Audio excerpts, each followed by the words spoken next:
Nagsisimula ang kwento sa isang makapangyarihang dragon ng apoy na bumababa mula sa kalangitan at sumasalakay sa kaharian, isang bansa na kilala sa malakas nitong pangkukulam. Lumalapag ito sa ibabaw ng mga pader ng lungsod at tinitignan ang maliliit na tao sa ibaba.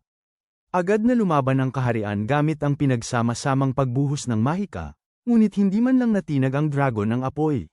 Sa halip, tumugon ito sa isang mapanirang buga ng apoy na bumalat sa lungsod sa liyab, habang naniniwala ang lahat na malapit nang matapos ang kanilang tahimik na buhay. Biglang tiningnan ng dragon ng apoy ang isang umiiyak na maliit na batang babae bago lumipad palayo. Iniwan ang kaharian na may isa pang huling babala. Noong unang panahon, ang ina ng dragon ng apoy ay nanirahan ng malalim sa loob ng kagubatan ng mga espiritu, kung saan magkakasamang naninirahan ang mga hayop, mahiwagang nilalang, at espiritu. Isang araw, nakatuklas siya ng isang kuweba na perpekto para sa paggawa ng pugad at pagprotekta sa kanyang itlog. Matapos painitin ang itlog gamit ang kanyang apoy, lumipad siya upang manghuli ng pagkain. Gayunpaman, walang awang tinamaan siya ng sibat sa ulo ng mga tao, na naging dahilan ng kanyang pagbagsak sa lupa at agarang pagpanaw. Nang gabing yun, isang inang pusa mula sa lahi ng mga Kate Sith na lubhang matatalino ang nakatuklas sa kuweba. At nagpasya na ito ang perpektong lugar upang ligtas na palakihin ang sarili niyang mga kuting. Di nagtagal, nanganak siya ng 3 kaibig-ibig na sanggol. Pagkatapos, isang araw, habang pinapakain sila, sa wakas ay napisa ang itlog ng dragon. Napagtanto ng inang pusa na hindi mapanganib ang maliit na dragon, kaya malugod niya itong tinanggap sa kinabukasan, dinala niya ang lahat ng bata para manghuli at sinabi sa kanila na maingat na manood at matuto. Dinagit niya ang isang sawimpalad na daga, pinatumba ito, at madaling nakasiguro ng hapunan.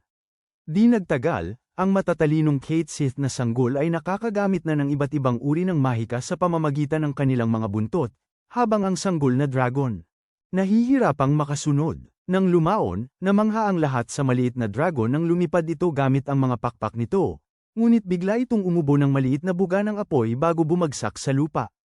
Sa sandaling yun, habang pinupuri ng inang pusa ang munting dragon sa natatangi nitong mahika, bigla niyang napansin ang mga tao sa malapit. Mabilis niyang tinuruan ang kanyang mga anak ng isang mahalagang aral, ipinaliwanag na ang mga yon ay mga tao mula sa kagubatan ng mga nagsisimula, kung saan sila madalas manghuli. May mabait na tao, ngunit ang iba ay walang awa, at marami ang may kapangyarihang mas malaki kaysa sa mga oso, na nagiging madaling biktima ang mga pusa na tulad nila. Agad na napagtanto ng kanyang mga anak kung bakit kailangan nilang matuto ng isang tao. Amoy para hindi sila makasalubong ng iba nang hindi sinasadya. Nang marinig yun, ngumiti ng buong pagmamalaki ang inang pusa dahil handa na halos ang kanyang mga kuting na umalis sa pugad. Nang sumapit ang ilang araw, gayunpaman, ang inang pusa ay biglang napunta sa ilalim ng isang salamangka ng pagtawag ng tao, at nakiusap ang kanyang mga anak na huwag silang iwan. Pinasigla sila ng inang pusa na sinanay niya sila upang maging mahuhusay na mga ngaso, kaya magiging maayos sila basta't manatili silang magkasama at protektahan ng isa't isa mula sa mapanganib na mga halimaw na gumagala sa kagubatan. Bago siya maglaho, sinabi niya sa kanila na maaaring makatuklas sila ng mas marami pang kapatid sa kung saan sa kagubatan na makikilala sila sa pamamagitan ng kanilang amoy, at iniwan niya sila ng isang huling mensahe, sinasabi na siya ay labis na ipinagmamalaki silang lahat. Pagkatapos nyon, umalis ang 3 kuting sa kuweba, ngunit naiwan ang sanggol na dragon at nag-iisa itong nangangaso araw-araw. Isang araw, nagpapahinga siya sa labas ng kuweba nang makita niyang bumalik ang kanyang nakatatandang kapatid na babae kasama ang isang pasang may itim na balahibo. Pagkalipas ng ilang buwan, nanganak siya ng 3 kaibig-ibig na kuting, kaya nakipaglaro ang dragon ng apoy sa kanila at tinuruan silang mangaso. Ipinakita niya sa kanila na huwag ipasok ang kanilang ulo sa mga butas na hindi nila pagkakasyahan, at huwag ikawi ang kanilang buntot kapag sila ay nasa sabik dahil nakakatakot ito sa biktima. Itinuro din niya sa kanila kung gaano kapanganib ang mga tao. Hindi nagtagal, umalis na rin ang mga kuting sa kuweba at nagpasalamat sa kanilang tiyuhin sa lahat ng itinuro niya sa kanila.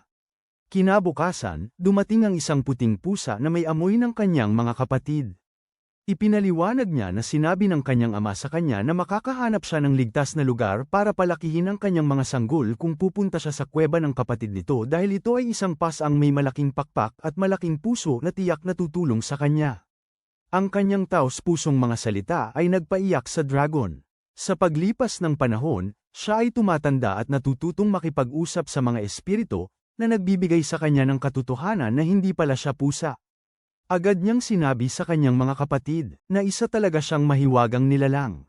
Ngunit ang mga batang pusa ay tila hindi ito malaking bagay at sabik na hilingin sa kanya na turuan sila ng ilang astig na mahika. Nang maglaon sa araw na iyon, lumipad siya sa kagubatan at nakita ang mga tao na nangangaso ng napakaraming pusa. Agad siyang sumugod at nagpakawala ng apoy laban sa kanila sa tindi ng kanyang galit. Hindi niya maintindihan kung bakit napakalupit ng mga tao upang saktan ang napakaraming pusa, at ipinaliwanag ng mga espiritu na hinuhuli nila ang mga ito para sa kanilang balahibo. Alam ng dragon ng apoy na mapapatawad niya sila kung hinuhuli nila ang mga pusa para sa pagkain. Ngunit ang paghuli sa mga ito para lamang sa kanilang balahibo ay pumupuno sa kanya ng galit. Kaya inatake niya ang kaharian ng tao bilang ang tagapagtanggol ng lahat ng pusa. Sa kanyang pag-atake, hindi siya huminto dahil sa umiiyak na maliit na batang babae.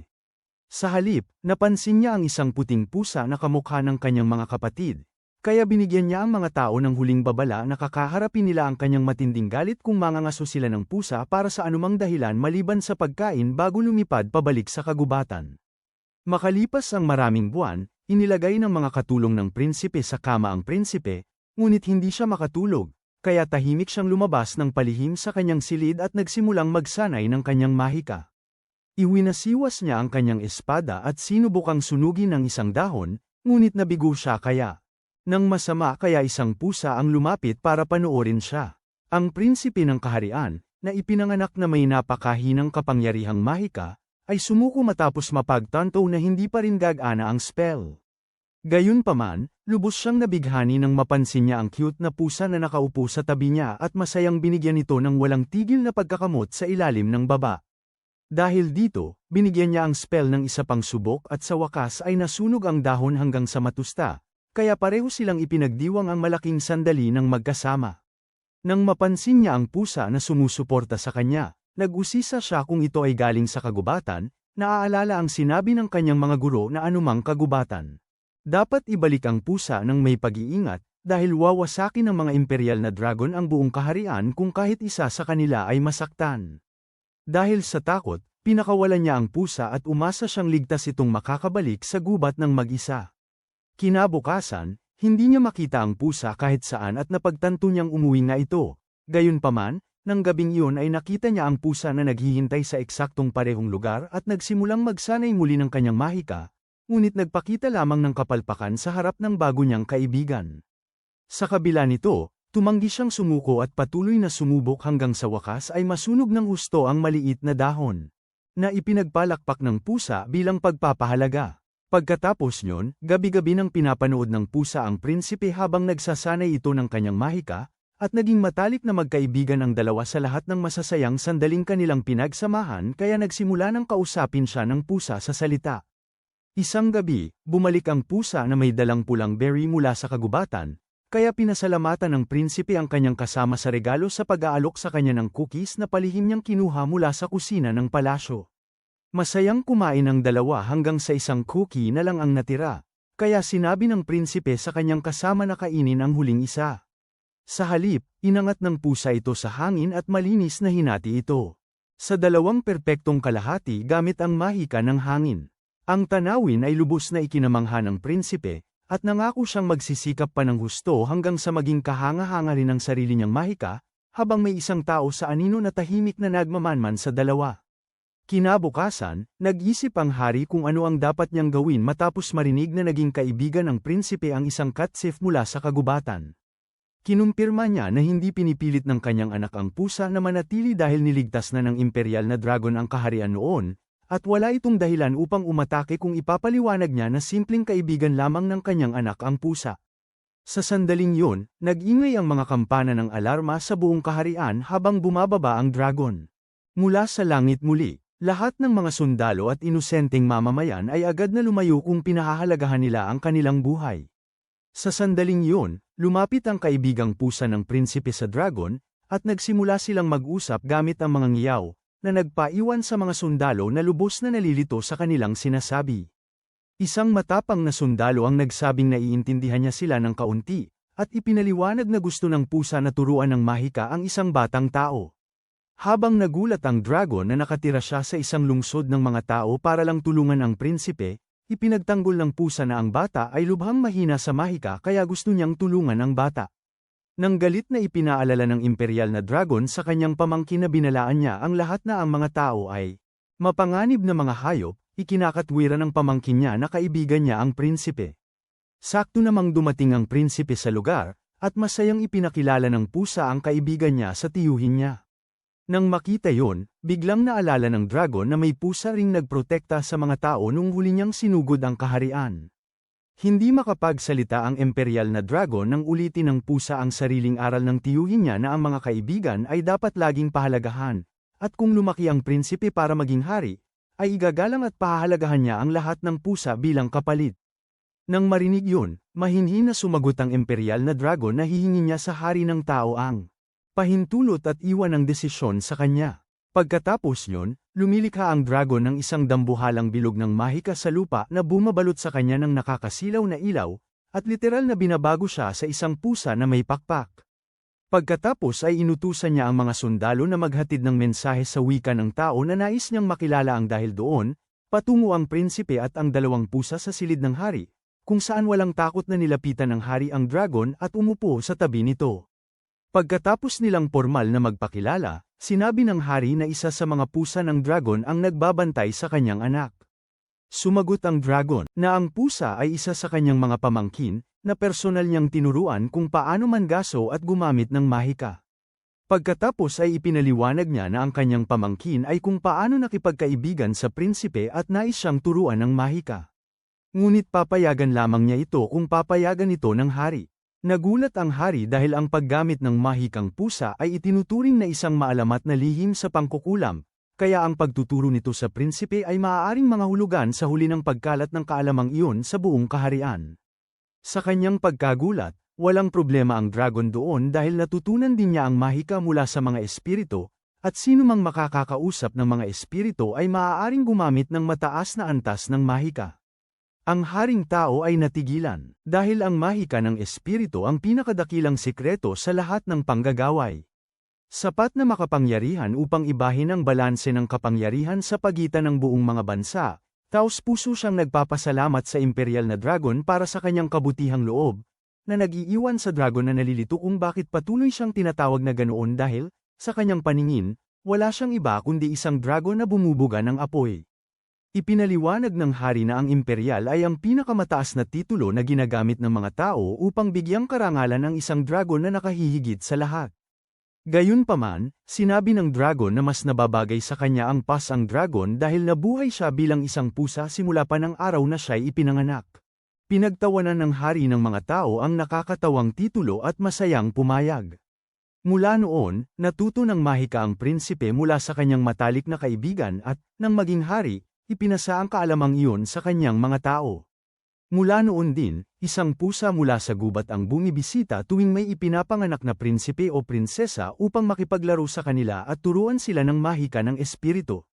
Bilang kapalit, pinuprotektahan ng kaharian ng mga tao ang mga pusa kapalit ng kanilang kaalaman.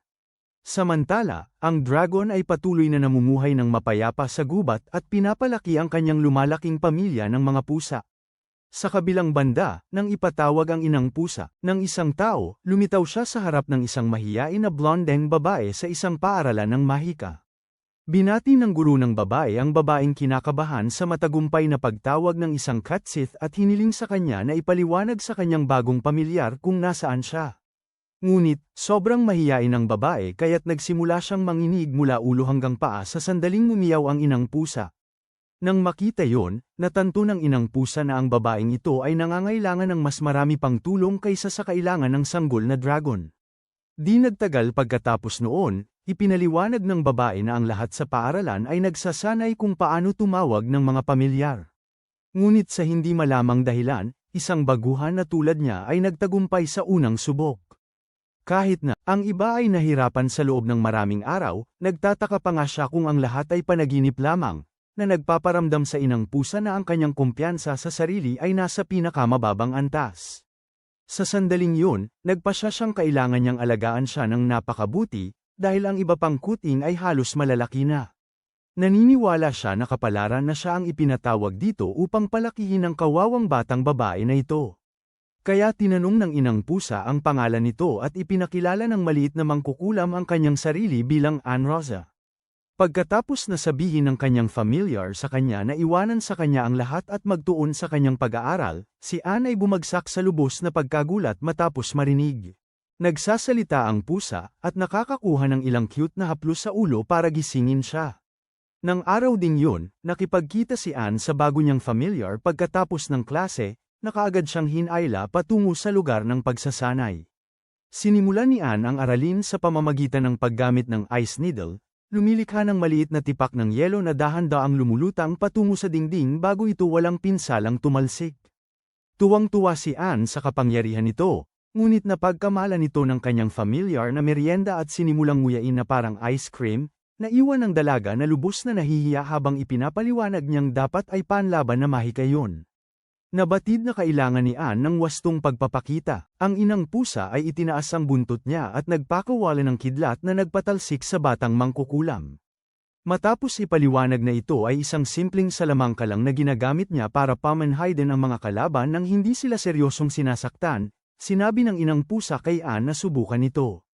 Narinig yun, agad na kinabahan ang dalagita dahil ang mahika ng kidlat ay napakalalim pa para sa kanya. Kaya sinabi ng kanyang pamilyar na panuoring mabuti ang salamangka ng ilang beses pa. Sa ikatlong pagsubok, naisip ni Ann na sa wakas ay naiintindihan na niya ito at nagpakawala ng mahinang kuryente. Nang makita yon, napagtanto ng kanyang pamilyar na mas mahusay magsalamangka ang mga tao kapag sila gumamit ng mga incantation, kaya sumigaw si Ann ng kidlat at nagtagumpay, na nagparamdam sa kanya ng tunay na pagmamalaki sa kanyang mahika. Kinabukasan, mahimbing na natulog si Ann hanggang sa isang mabalahibong paang hamampas sa kanya para gisingin at hinayla siya para sa isa pang sesyon ng pagsasanay sa madaling araw sa lugar ng pagsasanay. Ang kanyang unang ehersisyo ay ang paulit-ulit na gumamit ng kidlat hanggang sa maging likas na sa kanya, at ang paulit-ulit na pagkaubos ng kanyang mana ay nagpapataas din ng kanyang pangkalahatang kapasidad ng mana. Kapag siya ay lubusang napagod na, sinabi ng inang pusa na oras na para magsanay naman ng spell ng yelo. Si Ann ay nagpakawala, isa pang mahinang tipak ng yelo na nagkakabasag-basag sa pagtama. Ang kapangyarihang hindi inaasahan ay nagpatulala sa kanya, at inutusan niya ang pagod na bruha na gamitin muli ito, tinuturuan siyang maaaring sanayin ng mahika tulad ng stamina. Maya-maya sa cafeteria, si Ann ay kumakain na parang walang bukas, at napansin ng kanyang mga kaibigan na ngayon lang siya nagkaroon ng tamang almusal. Ang dalawa ay magkasama pa rin sa klase dahil pinagbigyan siya ng propesor, dahil ang pusa ay tumutulong sa kanyang pananaliksik kung paano pinalalaki ng mga ligaw na mahiwagang hayop ang kanilang mga anak. Pagkaalis ng mga estudyante para sa kanilang mga aralin sa hapon, ang inahing pusa ay patagang pumasok sa kagubatan upang kumuha ng pananghalian, kung saan hinuhuli niya ang isang gem rat na may makinang na ruby na puno ng kapangyarihang mahika sa noo nito, at masaya itong kinakain na parang candy. Pagkatapos ng klase, tinanong ng ina pusa si Ann kung bakit pagod na siya pagkatapos magbigkas ng iilang spell lamang. Sumagot si Ann na marami siyang pinraktes habang nasa leksyon niya sa hapon. Pagkarinig niyon, nagpa siya ang kanyang familiar na turuan siya ng isa pang spell, ngunit nailigtas si Ann ng tunog ng kampana para sa hapunan bago pa magsimula ang leksyon. Nang gabing yun, tinulungan ng ina pusa ang propesor sa kanyang pananaliksik at ipinaliwanag na ang mga anak na Sith ni Kate ay umalis ng bahay ng mas maaga kaysa sa ibang species na inilarawan sa kanyang libro. Nagulat ang propesor nang casual niyang binanggit na nagpalaki rin siya ng iba pang mahiwagang hayop. At bagamat hindi niya alam ang kanilang mga pangalan, ang ilan sa kanila ay may pakpak pa. Pagkatapos ay sinabi niya rito na siya ay mula sa lugar na tinatawag ng mga tao na kagubatan ng mga baguhan, at ipinaliwanag nito na ito ay parang isang lugar na puno ng hamon para sa mga baguhan na punong-puno ng lahat ng uri ng mahiwagang nilalang. Dahil doon, pinasalamatan siya ng propesor sa lahat ng tulong, at tinapos na nila ang araw. Kinabukasan ay dumating ang bahagi ng araw na pinakakinaiinisan niya, ang maligo sa salamangka ng mainit na bukal ni Ann. Pinupuri ng kawawang pusa ang henyong bruha na kayang magbato ng ganoong sopistikadong salamangka ng tubig sa perpektong temperatura ng paliguan nang hindi man lang gumagamit ng patpat. Habang hinuhugasan siya ni Anne, sinubukan ng inang pusa na umiwas sa pamamagitan ng pag-aangkin na ang Sith ni Kate ay hindi naliligo araw-araw, ngunit iginigiit ni Anne na kailangan niyang manatiling malinis at kaaya-aya kung sasama siya sa klase nito araw-araw. Bago matulog, pinag-aaralan nilang dalawa ang wika ng tao, at hindi kailanman inakala ng inang pusa na magugustuhan niya ang mamuhay at matuto sa tabi ng isang tao. Isang araw, habang nagsasanay ang mga estudyante sa pagtawag ng salamangka, hindi sinasadya nilang nadala ang mga halimaw mula sa kalaliman. Agad inutusan ng mga propesor ang lahat na gumamit ng salamangka ng pag-atake at siguraduhin na walang ni isa man ang makakatakas sa bakuran ng paaralan. Noon din, dumating si Anne at nagpakawala ng kidlat. Kidlat, agad na sinupil ang mga demonyong paniki at ipinaramdam na kontrolado ang lahat. Sa mismong sandaling yun, isang mas malaking halimaw ang lumitaw mula sa bilog ng pagtawag, na nagpaiwan sa mga propesor na takot nang matanto nilang isa itong mas mataas na demonyo. Samantala, ngumiti ang inang pusa nang may pagtataka nang muli niyang makita ang nilalang pagkatapos ng napakahabang panahon, at nalaglag ang panga ng lahat sa gulat nang tawagin siya ng makapangyarihang demonyo na nanay. Masayang sinabi ng mas mataas na demonyo sa kanya kung paano niya hinanap ang ina sa kagubatan matapos niyang marinig na ipinatawag ito sa isang hindi kilalang lugar, at sa paghahanap na yun ay nakasalubong niya kanyang iyaking kapatid na dragon. Nang tanungin niya ito tungkol sa iyaking yun at sa iba pa, sinabi nitong maayos naman ang lahat. Ngunit dapat daw niya silang bisitahin dahil naiwan pa rin sila na may trauma sa biglaang pagkawala niya. Nang marinig ang lahat ng iyon, sinubukan ng propesor na magsalita, ngunit pinutol niya ito sa pamamagitan ng pagpapaliwanag na isa ito sa mga nilikhang may pakpak at mahika na kanyang pinalaki. Sinubukan ipaliwanag ng malaking lalaki na isa siyang demonyo, hindi isang nilikhang may mahika, ngunit sinabi niya na pareho lang naman daw yun. At pagkatapos ay masiglang iminungkahi ang paggamit ng koneksyon na ito sa kabilang mundo bilang perpektong pagkakataon para gawing piitan ang lugar ng pagtawag. Ang mas malaking demonyo ay nakiusap na pumunta lamang siya upang isara ang tarangkahan dahil mapanganib ito, ngunit pinigilan ng inang pusa ang ideyang yon, na sinasabing magiging maayos ang lahat hanggat kontrolado niya ang mapanganib na mga halimaw. Nagtatakang nagtanong ang demonyo kung ano pa nga ba ang ginagawa niya rito. Mahiyain niyang ikinaway ang dalawang buntot niya at buong pagmamalaking sinabi na sinasanay niya si Munting Anne. Nang makita yon, labis na nagulantang ang mas malaking demonyo, napansin na lumaki ng husto ang kanyang mana kaya nag-evolve siya sa ibang species, marahil dahil kumain siya ng napakaraming gem rats. Dahil doon, pinapirma niya ang propesor ng kontrata sa demonyo upang lumikha ng isang tunay na lagusan ng mga pagsubok sa ilalim ng paaralan ng mahika, na unti-unting nagiging dito sa pinakaprestihiyosong akademya ng mahika sa rehiyon sa paglipas ng mga taon. Makalipas ang maraming taon, isang estudyante ang masayang nagbahagi ng balita na may bagong guro ang akademya na may titulong Froststorm na, ayon sa tsismis, siya ay isang halimaw na nakakagapi sa kanyang mga kaaway gamit ang kidlat na letigo at yelong sibat. Ang estudyante ay palihim na lumabas ng silid-aralan at agad siyang nakilala dahil sa sikat na pas ang may dalawang buntot na nagsisilbing Froststorm, na pamilyar sa kanya.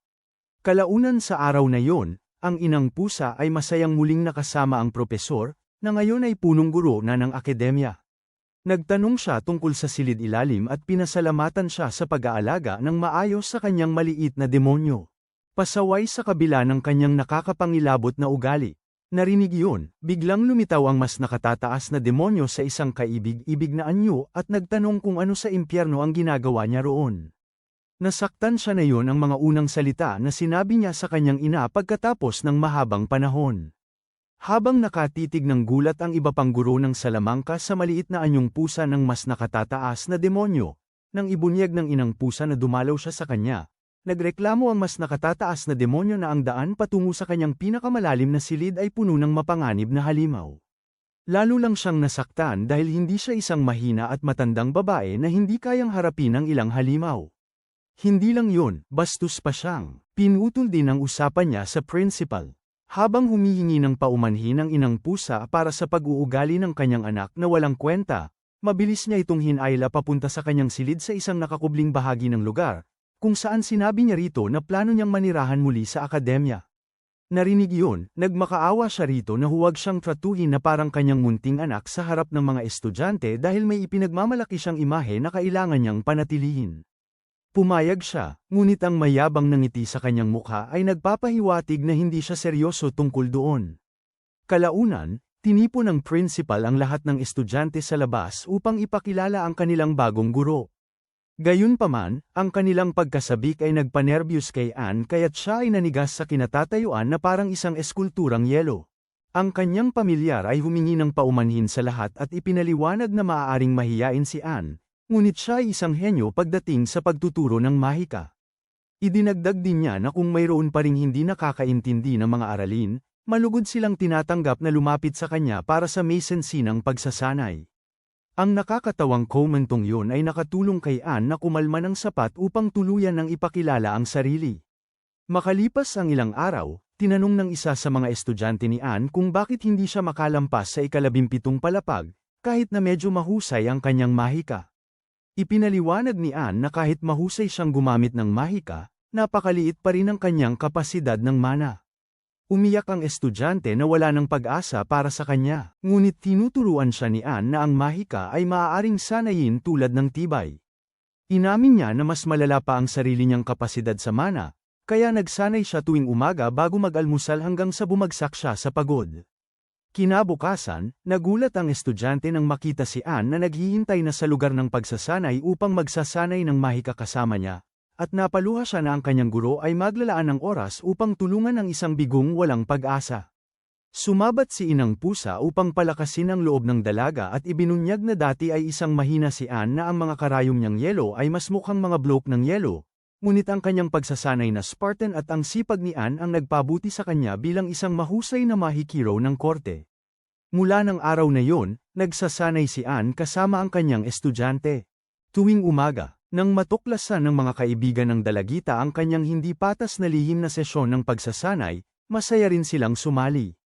Maraming buwan ang lumipas hanggang sa araw na isang grupo ang tuluyang nakatapos sa huling palapag ng piitan ng mas dakilang demonyo. Habang nagdiriwang sila, nadismaya sila na ang mas dakilang demonyo ay parang estatwa matapos sabihin ng kanilang guro na ito ay may cute na pusa na anyo. Bilang gantimpala, pinakita niya sa kanila ang kanyang kaibig-ibig na anyo ng pusa. Bagamat nararamdaman niyang nawawala ang kanyang dignidad sa bawat segundong lumilipas, sa huling bahagi ng araw na iyon, tinawag ng punong guro si Anne upang purihin siya sa pagtuturo ng napakahusay sa kanyang mga estudyante. At ginamit niya ang pagkakataon upang magpakita ng bagong ideya. Iminungkahi niya na hayaan ang mga magtatapos na mag-aaral na kumuha ng mga misyon ng samahan bilang praktikal na aralin sa ilalim ng gabay ng mga bihasang adventurer. Nag-aalangan ang punong guro dahil gagawin nitong higit pa sa isang paaralan ang Magic Academy, ngunit sinabi ni Anne sa kanya na ipaubaya na lang ang lahat sa kanya.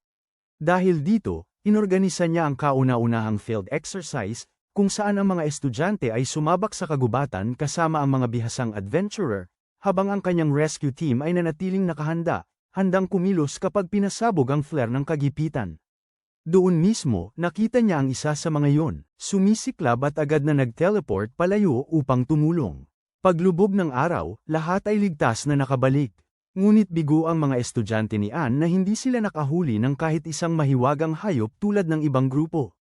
Hinikayat sila ni Anne na sabihin ito ang kanilang kauna-unahang pagsasanay sa field, at ang mahalagang karanasan sa labanan na kanilang nakuha sa pagbalik ng ligtas ang tunay na mahalaga. At siya ay labis na ipinagmamalaki silang lahat. Sa seremonya ng pagtatapos, lumuha ng tuwa si Anne at ang kanyang familiar, habang binabati ng principal ang mga estudyante sa pagiging ganap na salamangkero. Sa bagong mga praktikal na aralin, ang akademya ay patuloy na naglilikha ng maraming nangungunang salamangkero na lahat ay may natatanging kwento. Ilang araw pagkaraan, ang pusa dragon ay nagtatamasa ng kanyang payapang pagtulog, habang 3 kuting ang naglalaro sa malapit. Sa panahon ng pagpapares, karaniwang pumupunta ang mga inang pusa sa kanyang kuweba upang manganak doon, at sa pagkakataong ito ay nakita niya ang pagdating ng 2 pares ng pusa, isa sa mga ito ay nakita rin niya noong nakaraang taon. Napansin ng dragon na ang isa sa mga ina ay nasugatan sa binti, at siya ay nagalit nang sabihin ng ina na tao ang sanhi nito, Subalit ipinaliwanag nito na gusto lamang niya ng ligtas na lugar upang manganak sa kanyang kuweba. Sa sandaling yun, ikinampay niya ang kanyang mga pakpak at lumipad. Nang walang anumang salita, na nag-iwan sa mga magkapares na pusa sa likod na nalilito at nag-aalala. Hindi makapaniwala ang pusa dragon na ang mga tao ay hindi pa rin natututo, kahit pagkatapos ng kanyang mahigpit na babala na huwag manghuli ng mga pusa maliban kung ito ay para sa pagkain. Sa sandaling yun, nakarinig siya ng iyak ng pusa at nakita ang tatlong Catsith na ginagamit ang kanilang mahika upang saktan ang dalawang adventurer na nakatali na. Nabigla ang pusa dragon sa nakita, kaya tinanong niya ang tatlo kung ano ang kanilang ginagawa. Ipinaliwanag nila na ang mga tao ang kontrabida, kaya gusto nilang turuan ang mga ito ng isang aral na hindi nila malilimutan. Sinigawan niya ang tatlong hanggal dahil dapat silang tumutok sa pagprotekta, ang mga inang pusa bago sila tumakbo para parusahan ang mga sumalakay. Gayunpaman, iginiit ng mga pusa na ang mga taong ito ay tunay na masasamang tao na nagmula sa malayong bansa. Ito ay nakapagpakalma ng kaunti sa dragon dahil hindi sila mula sa kalapit na kaharian. Pagkatapos nyon, naghanda ang tatlo para pagbayarin ng masasamang taong yon, ngunit pinigilan sila ng dragon dahil ang kamatayan ng mga dayuhan sa loob ng teritoryo ng kaharian ay maaaring magsimula ng digmaan, at yun ay magiging masama para sa lahat. Sa halip, iminungkahi niya na ipaubaya nila ang mga tao sa kaharian para parusahan, at agad na sumang-ayon ang tatlo, habang dinadala nila ang mga tao palayo. Tinanong nila ang cat dragon kung sasama ito sa kanila. Ngunit ipinaalam nito na mayroon itong mga sanggol. Mangganganak. Pagbalik sa kuweba, kinakabahan siyang tinatawag ng itim na pusa dahil nangganganak na ang asawa nito, at hindi niya alam ang gagawin. Ang inahing pusa ay mukhaling walang alam, ngunit napansin ng dragon na lubusang gumaling ang nasugatan nitong binti, at ipinaliwanag ng itim na pusa na gumamit siya ng mahika ng pagpapagaling. Nang marinig yun, labis siyang nainis habang ipinapaliwanag na ang mahika ng pagpapagaling ay nagpapaliksi sa mga kuting ng labis at sumusubok silang lumabas ng maaga, matapos niyang pakalmeyan ng isang takot na mag-asawa. Ang isa pang inahing pusa ay nangganganak din, na nagpataka sa kanya kung mayroong uri ng sunod-sunod na pangyayari na nagaganap. Hindi nagtagal, isinilang ang malulusog na kuting, at masayang pinanood ng mga batang pusa ang mga kaibig-ibig na maliliit na bolang balahibo na gumugulong sa lahat ng dako. Pinapaalalahanan sila ng dragon na ganoon din ang itsura nila isang taon na ang nakakaraan, at lalaki rin sila ng ganoon kabilis, kaya hindi sila dapat magpabeya sa kanilang pagsasanay, maliban kung gusto nilang pagtawanan sila ng mga maliliit mamaya. Dahil doon, dinala sila ng mga nakatatanda sa pulang talampas para sa pagsasanay sa pangangaso, habang pinapanood niya silang umalis. Napansin ng dragon ang isa sa mga kuting na palihim na lumapit sa kanyang mga kuko at kumagat, na ipinagmamalaking naisip ng ama nito na magiging isang mahusay na mangangaso siya paglaki niya. Pagkalipas ng 2 buwan, bumalik ang cat dragon sa kanyang kuweba, at iniiwan ng mga inang pusa ang mga kuting sa kanyang pangangalaga habang sila'y nangangaso ng pagkain. Sa sandaling makita ni Claus si Jiwing, sinasabi niyang gusto niya ang mga kuko nito at sinisimulang nguyain ang mga ito. Ayaw niyang bumitaw at nakatayo pa sa kanyang mga binti sa likuran na parang tao. Dahil doon, iniisip ng pasang dragon na ang pamumuhay kasama ng mga tao ay kasing delikado pa rin ng pagtalon sa apoy. Bagamat naging mabuting magkaibigan ang lahat ng pusa na lumipat sa lungsod sa kanila, tinuturuan niya ang maliliit na manatili sila sa kagubatan. Ngunit walang naririnig si Claus na kahit isang salita dahil abala siyang masyado sa pagnguya ng kanyang malalaking kuko. Kalahating taon ang lumipas, sinisimulan ng pasang dragon ang araw sa pagtuturo ng mahika sa lahat para sa pangangaso, at ang unang aralin ay ang mahika ng pagpapalit anyo na nagpapahintulot sa kanila na baguhin ang kanilang anyo upang lumaki o lumiit. Nagkagulo ang mga kuting nang makita nila siya sa anyo ng pusa at nagsimulang makipaglaro sa kanyang mga pakpak at malambot na balahibo sa halip na matuto. Sumunod, itinuro niya sa kanila na ang pangangaso ay ang sining ng paggamit ng kuko at pangil upang magapi ang biktima bago nila kainin ito, ngunit binalaan niya sila na ang biktima ay hindi lang basta tatayo at hahayaan silang gawin ito. Pagkatapos, nag-anyo siya bilang isang napakalaking grizzly bear at lubos silang kinilabutan, na siyang praktikal niyang paraan ng pagtuturo na ang biktima ay tumatakbo palayo. Kapag natatakot itong makain, tulad ng ginawa nila, may ilang biktima rin na lumalaban gamit ang mahika, kaya ang pinakamahusay na panlaban sa mahika ay mas maraming mahika. Pagkatapos niyan, nagbalik siya sa anyo niyang pusa at inanyayahan silang lumapit para maturuan niya sila ng kidlat, ang pinakamalakas na spell na naipasa sa bawat henerasyon. Napansin niyang tumakbo palayo at nagtago si Claus nang mag-iba siya ng anyo, na ikinagulat niya. Kalaunan, dumating ang prinsipe upang makipagkita sa Cat Dragon, at siya ang naging unang tao na nakarating sa kanyang kuweba sa kagubatan.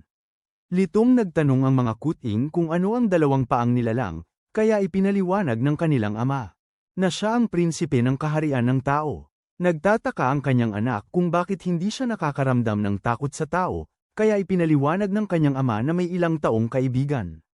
Nang makita nila ang prinsipe na nagsasaya kasama ng iba, nagsimula silang mangarap na bisitahin ang syudad ng tao, at ito mismo ang dahilan kung bakit ayaw makilala ng Cat Dragon ang prinsipe. Pagkatapos nyon, sinasanay niya ang maliliit upang manghuli ng nakaayos, ngunit laging nawawala sa focus si Claus o nasisira ang ayos sa daan. Naramdaman ng Cat Dragon ang panganib sa malapit, kaya inutusan niya silang magtago sa isang puno. Sa isang bukas na lugar sa malapit, tinuturuan niya sila na ang mga nilalang na may dalawang paa na may nakakatawang kasuutan ay uri ng tao na tinatawag na manlalakbay, at ang mga nakaharap nila ay mababangis na lobo. Nang magkomento ang isa sa mga maliliit na may napakalaking kuko ang mga tao, ipinaliwanag niya na walang kuko o pangil ang mga tao, kaya't sandata ang ginagamit nila sa pangangaso. Namangha ang mga batang pusa nang marinig na gumagamit ng mahika ang ilang tao, tulad din nila, at ipinaliwanag niya na ang ilan ay napakalakas pisikal, habang ang iba naman ay napakahina kung wala ang kanilang mahika. Habang lumulundag ang mga lobo patungo sa mga manlalakbay, itinaboy ng kalbong mandirigma ang isa gamit ang kanyang bakal na mace, at ang babaeng mandirigma. Hinihiwa ang isa pa sa gitna. Ang mga batang pusa ay namangha sa kanilang kapangyarihan, ngunit ang pinakagumulat sa kanila ay ang mago na nagpapalabas ng kidlat upang puksain ang dalawang lobo tulad ng ginagawa nila. Pagkatapos nyon, masaya ang mga pusa na nakapanood sila ng mga tao na kumikilos, at ang pusa dragon ay natutuwa na nakakuha sila ng praktikal na karanasan. Gayunpaman, nagulat siya nang makita ang mga batikang adventurer na karaniwang hindi pumupunta sa kagubatan. Sa sandaling yun, nagsimulang magpakita ng matinding paghanga si Claus tungkol sa kung gaano kahanga-hanga ang gumagamit ng mahika na tao, at naniniwala siya na ang malaking patpat na puno ng mana na ginamit niya upang magpakawala ng kidlat ay halata namang kanyang tungkod. Hindi siya tumigil sa pangungulit tungkol dito buong gabi, kaya late siyang nagising kinaumagahan. Sumama siya sa ibang pusa sa labas habang pinapanood nila ang dragang pusa na nagsasabi sa mga batang pusa na handa na silang umalis sa pugad, at bawat pasang gubat ay makakapili kung saan at paano sila gustong manirahan. Tinanong niya ang kanilang mga plano, kaya ang unang dalawa ay sumagot na gusto nilang manirahan sa kaharian ng mga tao, habang ang pangatlo naman ay nagsabing magtatayo siya ng sarili niyang teritoryo sa paligid ng lawa. Nang marinig yun, iginalang ng dragang pusa ang kanilang mga kagustuhan at pinaalalahanan sila na maaari silang lumapit sa kanya anumang oras para humingi ng tulong. Nagpaalam ang mga batang pusa, at hinikayat nila ang maliliit na bigyang pansin ang mahigpit na aralin ni Jiwing. O sila'y magugutom pagkaalis nila sa pugad. Nilinaw ng Cat Dragon na hindi maaaring magpabeya ang mga munting kuting dahil aalis din sila sa susunod na taon. Sa kisap mata, lumipas ang isa pang taon, at ipinanganak ang susunod na pangkat ng mga kuting. Naglalaro sila kasama ang kanilang mga kapatid, at parehong ginunita ng mga magulang at ng Cat Dragon kung gaano sila kabilis lumaki sa loob lamang ng isang taon. Pinaalalahanan din nila sila na kailangan nilang maging mabuting halimbawa para sa kanilang maliliit na kapatid. Isang kuting ang humawak sa mga paa ng kapatid niya at tumayo sa unang pagkakataon, at ilang araw lang pagkatapos, ginulat niya ang lahat matapos niyang matutunan ng manghuli ng daga. Napagtanto ng mga nakababata na ang mga sanggol ay lumalaki ng napakabilis, at sila ay nalalamangan na sa lahat ng paraan ng mga kuting. Nagpulong sila upang alamin kung paano patunayan ang kanilang pagiging nangingibabaw, at iminungkahi ng madilim na pusa na kalabanin nila ang malaking yon, na nagpasiklab sa kanilang mga kuko upang magluto ng isang master plan. Sa paglubog ng araw, lahat sila ay nagkumpulan sa huling pagkakataon at naghawakan ng mga paa bago umalis. Isang oras lang ang lumipas, bumalik sila na mataas ang buntot at gulat ang lahat sa bahay sa napakalaking oso grizzly na kanilang napagtagumpayan ng mag-isa, na tila lumulutang sa itaas nila. Umaawit ang maliliit ng kanilang papuri, at buong pagmamalaki nilang ipinagmalaki kay Jiwing na. Ginapi nila ito sa pamamagitan ng master plan na naisip ni Kuretama. Gayunpaman, nagalit ang dragon at sinabihan ng mga Hangul na malinaw na nakalimot sa kanyang utos na magtago at tumakbo para sa kanilang buhay tuwing makakita sila ng oso o tao. Bago pa sila mapinsala ng kanyang hiningang apoy, hinayla nila ang kanilang mga kapatid at sumumpa na swerte sila at nakaligtas, at hinding-hindi na sila dapat lumaban sa isang oso. Kumalat sa buong kagubatan ang balita tungkol sa mga estudyante ng Cat Dragon na nangaso ng oso, at naniniwala ang lahat na magiging kaibigan sila ng hari ng mga tao. Di magtatagal, ang araw para sa 7 sikat na pusa na lumisan sa pugad. Sa wakas ay dumating, kaya tinanong ni Ginoong Wing kung paano at saan nila pipiliing manirahan sa kanilang buhay. Ang una ay gustong magpalaki ng maraming sanggol, ang pangalawa ay piniling manirahan sa tabi ng lawa, at ang madilim ay gustong angkinin ng isang teritoryo na malayo kung saan maraming masasarap na daga ang maaaring kainin. Ang iba pang tatlo ay piniling manirahan sa kaharian ng tao, na hindi na niya ikinagulat. Sa wakas, tinanong niya si Klaus kung ano ang gusto nitong maging, at ang lalaking si Loki ay sumagot ng human adventurer. Ang iba ay hindi na nga nagulat sa mga nakakabaliw na ideya ng lalaki. Ngunit iginiit ni Ginoong Wing na malaman kung paano niya planong maging isang tao. Abenturero gayong halata namang siya ay isang pusa. Habang nakangisi, namula si Klaus habang inihahayag ang isang bagay na matagal na niyang pinagsasanayan. Itinaas niya ang kanyang buntot at nagbago sa isang perpektong batang mukhang tao na may mahiwagang tungkod. Iniwan ang lahat na nakatitig at nakabuka ang bibig, natanto ng kanyang mga kapatid na si Mr. Wing ay galit na galit at malapit nang sumabog sa galit, kaya't sila'y nagsitakbuhan habang kaya pa nila. Sinabi ni Mr. Wing sa kanila na bumalik sila rito, ngunit tuluyan siyang hindi nila pinansin, at ang mga pasang piniling manirahan sa kaharian ng tao ay sinakyan pa siya na parang kabayo, nakita na ang mga kuting ay masiglang nagpaalam sa kanilang malalaking kapatid na lalaki at babae. Habang umaalis ang mga pusa papunta sa kaharian ng tao, ang kanilang mga magulang ay tawa ng tawa dahil ito ang unang pagkakataong nakakita sila ng sinumang umalis sa kagubatan sa ganitong paraan. Maging ang Cat Dragon ay sumuko sa mga pasaway at ninais na manatili silang ligtas at mamuhay ng maligaya na ipagmamalaki nila. Maraming taon pagkatapos, ang itim na pusa ay gumagala sa mga lansangan ng kaharian ng tao dahil hiniling ng imperial na dragon na bisitahin niya ang royal na kastilyo dahil sa wakas ay nagkaroon na ng anak ang hari ng tao. Ang Cat Dragon ay humingi ng paumanhin sa pagpapadala sa kanya sa halip niya at tiniyak na makakabalik siya pagkatapos. Nagpapakita lang ng mukha. Inulit pa niya ng 2 beses upang liwanagin na ang pagbisita ay napakaikli lang. Sa gayon, sumang-ayon ang itim na pusa para sa kapakanan ng kanyang tiyuhin, kahit hindi niya maiwasang isipin na medyo malambot ang pusa dragon para sa isang nagsasabing ayaw niya sa mga tao.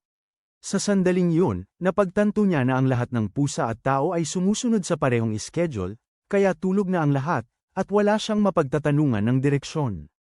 Sa kabutihang palad, malinaw na ang malaking gusaling may mga tore ay ang kastilyo ng hari. Ang mga paa at buntot ng itim na pusa ay kumikinang sa mahika ng hangin, na nagpapahintulot sa kanya na umaakyat mula bubong sa bubong at nakapasok sa loob ng maharlikang kastilyo. Nakalimutan niya ang pangalan ng kasamang pusa ng hari na balak niyang tanungin tungkol sa lokasyon ng prinsipe, kaya sa ngayon ay nagpasya siyang maghanap ng matutulugan para sa gabi. Inakala niyang maganda ang tanawin mula sa bintana sa itaas, kaya tumalon siya sa paamano at napansin niyang bukas na ang bintana, habang nararanasan niya sa unang pagkakataon ang malambot na carpet sa loob ng silid tulugan. Nakarinig siya ng umiiyak na sanggol at umakyat sa kama. Doon, nakita niya ang isang maliit na tao. Sa sandaling yun, nagising ang prinsipe at nabigla ang itim na pusa bago pa humagulhol ng mas malakas pa. Iyak. Nang makita yun, marahang iwinagayway ng itim na pusa ang kanyang buntot sa harap ng prinsipe, na agad namang ngumiti at nagsimulang maglaro sa malambot na balahibo. Natawa ang itim na pusa sa sarili na ang munting bata ay parang kuting. Saka naman pumasok ang katulong ng prinsipe at nagtaka kung siya ba ang kamahalan, ang imperial na dragon. Ngunit ipinaliwanag ng itim na pusa na siya ay isa lamang pusa mula sa gubat na naghahanap ng lugar na matutulugan nang makita niya ang sanggol, na ayaw bumitaw sa kanyang buntot. Ngumiti ang katulong at sinabing tiyak na gusto siya ng prinsipe kung ang iyakin ay tumigil sa pag-iyak. Pagkarinig niyon, nag-alala ang itim na pusa dahil dapat sana niyang makilala muna ang mga magulang ng prinsipe. Kaya't magalang niyang hiniling sa katulong na ipaalam sa hari na bibisita siya mamaya. Kinabukasan, malakas na pinuri ng bagong hari ang magiting na itim na pusa na minsang nagpatamba ng oso. Samantala, tahimik na naisip ng itim na pusa na ang hari ay hindi mas maliit o mas tahimik kaysa isang oso.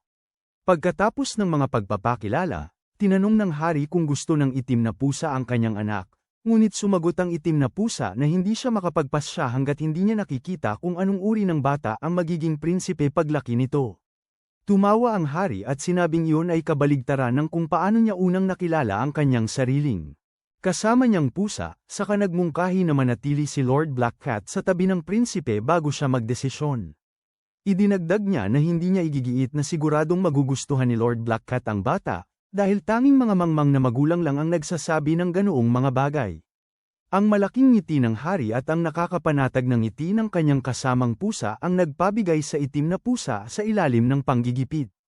Kinabukasan, pinanood ni Carabane ang prinsipe na gumagawa ng mga tunog ng sanggol at nagtaka kung paano niya huhusgahan kung anong uri ng tao ang magiging ito. Biglang umiyak ang prinsipe, kaya mabilis na ikinaway ni Carabane ang kanyang buntot upang pakalmayan ito at napagtanto niyang mananatili siya roon ng matagal. Pagkatapos nyon, naglaro ang dalawa araw-araw hanggang sa lumaki ang prinsipe ng sapat para umakyat sa kanyang unang puno. Isang araw ay tinanong niya ang katulong kung nasaan si Carabane, at nagtungo sa training grounds, kung saan ipinaliwanag ng hari na ipinadala niya ang kanyang mga sundalo sa isang karatig bansa na nakikipaglaban sa hukbo ng haring demonyo. Inamin ng hari na gusto rin niyang sumama sa labanan. Ngunit ipinunto ni Carabane na siya ang pinuno ng isang kaharian at hindi maaaring makipaglaban sa isang digmaan dahil lamang sa gusto niya. Tahimik na nakinig ang prinsipe habang hinahangad ng kanyang ama na sana'y makabalik siya sa kanyang kabataan, kung kailan malaya siyang makakabisita sa kagubatan o maging isang adventurer.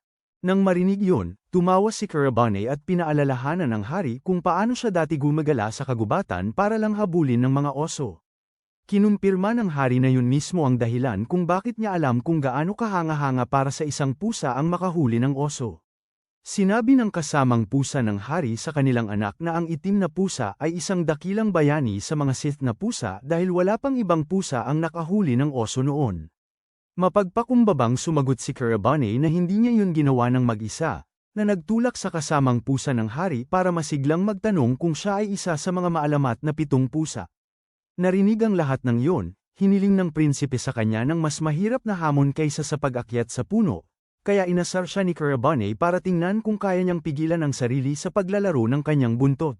Samantala, isang malaking pulutong ang nagtitipon sa mga tarangkahan ng lungsod upang salubungin ang mga bayani na nag-apiang hukbo ng hari ng demonyo. Nang tanungin ng isang bata ang kanyang ama kung saang bansa sila nagmula, ipinaliwanag niya na sila ay mga adventurer na nagtatrabaho para sa anumang bansa na nangangailangan sa kanila.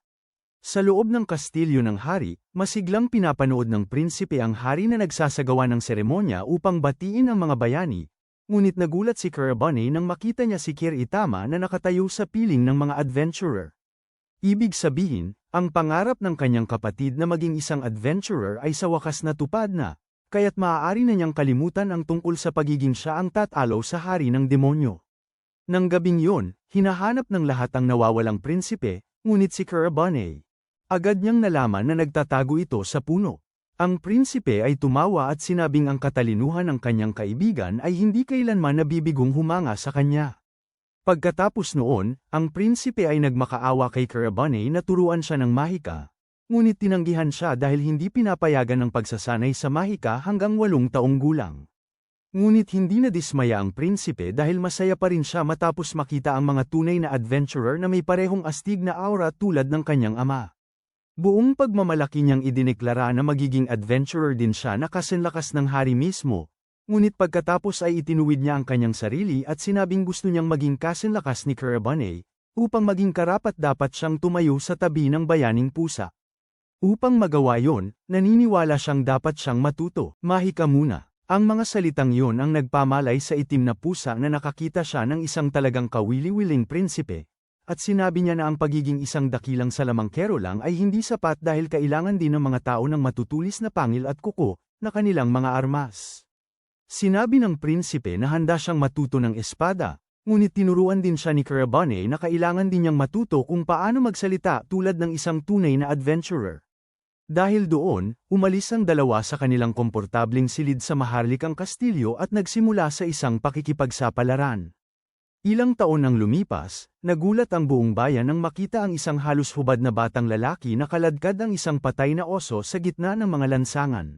Habang nagtatanong ng direksyon patungo sa guild, nagulat ang mga staff ng guild at tinanong kung saan ito nahanap ng prinsipe, kaya casual siyang tumawa na parang nahanap lang niya ito sa kagubatan, na agad namang nagdulot ng pagdududa sa kanila, kahit na ang prinsipe ay napaka-inosente para maintindihan kung paano gumagana ang lipunan. Masama ang loob ni Carabane na hindi siya masyadong makatulong bilang isang nalilitong pusa rin. Habang sinusubukan ng prinsipe na kumbinsihin ang mga staff na irehistro siya sa guild, naaalala ni Carabane kung gaano katagal nilang pinlano na maabot ang araw na ito at kung gaano kahirap ang paglusot palabas ng kastilyo. Noong ang prinsipe ay 12 taong gulang pa lamang, nabighani niya ang lahat ng mga marangal na babae sa sayawan ng kaharian sa pamamagitan ng kanyang gwapong anyo at pino niyang sayaw. Kilos. Ang isa sa mga babae ay mausisang nagtanong kung sino siya, kaya ipinaliwanag ng kaibigan niya na siya si Prinsipe Stanlito ng kaharian, at totoo ang tsismis na lahat ng maharlika ng kaharian ay may kasamang mahiwagang pasang partner. Sa kanyang silid, ang prinsipe ay tuluyang nagpahinga at nagreklamo na pagod na siya sa pakikitungo sa lahat ng mga dalagang sumusubok manligaw sa kanya. Gusto niyang pinupuri siya bilang isang mahusay na binata, ngunit sinabi niyang masyado pa siyang bata para sa pag-ibig. Tinanong ng prinsipe kung bakit ang mga dalaga ay labis na naghahangad makahuli ng mabuting lalaki, kaya ipinaliwanag ni Carabane na ito ang kanilang paraan ng pangangaso. Ang pagbibihis ay ang kanilang sandata. Ang tsismis ang paraan nila para mang-alap ng impormasyon at itaboy ang mga karibal, at ang mga kaganapan tulad ng sayawan ay ang kanilang lugar ng pangangaso. Dahil doon, nagkaroon ng inspirasyon ng prinsipe mula sa mga binibini at nagpas siyang simula na alala ni Carabane na matagal na siyang hindi nangangaso, kaya ibinunyag ng prinsipe na malapit ng magbago iyon dahil handa na ang lahat ayon sa plano. Sa kaarawan ng hari, mahigpit ang seguridad, abala ang hari sa pagpuri ng lahat sa kanya, at abala ang mga pusa sa kastilyo sa paghihintay ng mga paputok, kaya sinabi ni Carabane na maaga siyang aalis para makahanap ng magandang pwesto sa tuktok ng kastilyo. Habang ang prinsipe ay nagpapaliwanag na pagod na siya at nais magpahinga bago ang malaking palabas. Masayang sumang-ayon ng hari dahil buong araw itong nagtrabaho. Gayunpaman, nang magsimula ang mga paputok, isang mensahero ang nagmamadaling pumasok upang ipaalam sa hari na nawawala ang prinsipe, at iniwan ang isang mensahe na nagsasabing umalis siya upang maglakbay. Nagulat ang hari na tuluyan siyang naloko dahil pinag-uusapan na ng kanyang anak ang pagiging isang adventurer simula pa noong bata siya. Sa paggunita, inamin niya na kainahinala kung gaano kabait ang prinsipe kamakailan. Gayunpaman, binabati niya ng magandang kapalaran ang kanyang anak, at tinitiyak sa kanya ng kanyang kasamang pusa na magiging maayos ang prinsipe dahil may bayani itong kasama. Pagkatapos nyo, tinawid ng dalawa ang gubat ng mga nagsisimula at tumungo sa kalapit na bansa, kung saan pinutol ng prinsipe ang kanyang buhok upang itago ang kanyang pagkakakilanlan. Ang kanyang henyong plano ay magpanggap na isa lamang siyang probinsyano at magbenta ng lobo o oso sa guild para kumita ng panggastos sa pamumuhay. Pagkatapos, naisipan niya ang peking pangalang Stan na gagamitin sa guild, at iminungkahi ng kanyang kasama na maghanap sila ng matutulugan para sa gabi. Umakyat si Stan sa sanga ng puno at humiga na parang troso dahil sa tingin niya ay walang lugar na mas ligtas. Habang ninanais ni Carabane na makatulog sila sa mas komportableng lugar, kinabukasan, nagising si Carabane. Nananakit ang katawan at nahihiya na hamina na siya matapos matulog sa mga unan sa loob ng maraming taon. Tumingin siya sa ibaba at nakitang gising na ang prinsipe. Ipinaliwanag ni Stan na itinago niya ang kanyang maharlikang damit at nagsuot ng damit ng isang taga-nayon, kaya pinaalalahanan siya ng kanyang kasama na ang mga taga-nayon ay nagsusuot din ng damit. Ngunit ipinagtanggol ni Stan na masyadong marangya ang kanyang damit pang prinsipe, sa sandaling magsimula siyang makaramdam ng gutom. Nakakita siya ng kuneho at napatahimik si Kurabane matapos niyang agad na dakmain ang kawawang kuneho at kainin ito ng hilaw na parang isang ligaw na hayop. Nang magtanong si Kurabane, sa pag-aalala, kung magkakasakit ba siya dahil doon, ipinaliwanag ni Stan na pinatatag niya ang kanyang katawan. Sa mahika, tapos tumatawa na nakalimutan niyang panatilihing buo ang balat ng kuneho para sa damit panloob. Mula noon, maraming araw na ginugugol si Stan sa kagubatan upang sanayin ang kanyang kasanayan sa pangangaso at mahika. Kalaunan ay tinanong ni Kurabane kung bakit hindi siya naliligo. Ipinaliwanag ni Stan na ang paliligo ay hindi gaanong karaniwan sa ibang bansa, at ang pananatiling marumi ay nagpapamukhang mas kapani-paniwala sa kanyang pagpapanggap na NPC na taga-baryo. Nakakatulong din ang mga peklat mula sa pagsasanay sa kagubatan. Ngunit umaasa pa rin siya na makahanap ng lobo o isang bagay na mahalaga upang dalhin sa guild, habang itinuturo ni Kurabane na ang mga lobo ay nangangaso ng magkakapangkat. At hindi niya kayang labanan ang buong kawan ng mag-isa. Narinig nilang umuungal ang isang oso mula sa kabilang ibayo ng ilog, kaya agad sinabi ng pusa sa prinsipe na umatras. Gayunpaman, nangatwiran si Stan na natuto siya ng mahika at pangangaso mula sa pusa na bayani, kaya wala siyang balak tumakas ngayon. Nang marinig yun, sinubukan ni Kurabane na kausapin siya ng masinsinan, ngunit bumuo ang prinsipe ng pansamantalang espada ng kidlat at dumiretso sa oso habang hinihiling sa kanyang amo na iligtas siya kung malapit na siyang mamatay. Agad na ikinainis yun ni Kurabane kaya tinapos niya ang oso sa isang spell ng kidlat. Pagkatapos, ibinente ni Stan ang mga bahagi ng oso para sa pera at nasabik habang sinusubukan ang mga bagong kagamitan. Bumibili siya gamit ang sarili niyang kinita tulad ng isang tunay na adventurer. Masaya si Kurabane na maganda ang benta ng oso, ngunit ipinaalala sa kanya na ang kagamitan ng isang adventurer ay dapat laging tugma sa kanilang lakas. Nang marinig yun, inamin ni Stan na ang kasalukuyan niyang sandata ay ordinaryo lang, at na mas babagay sa kanya ang isang espada na kayang magsagawa ng mahika.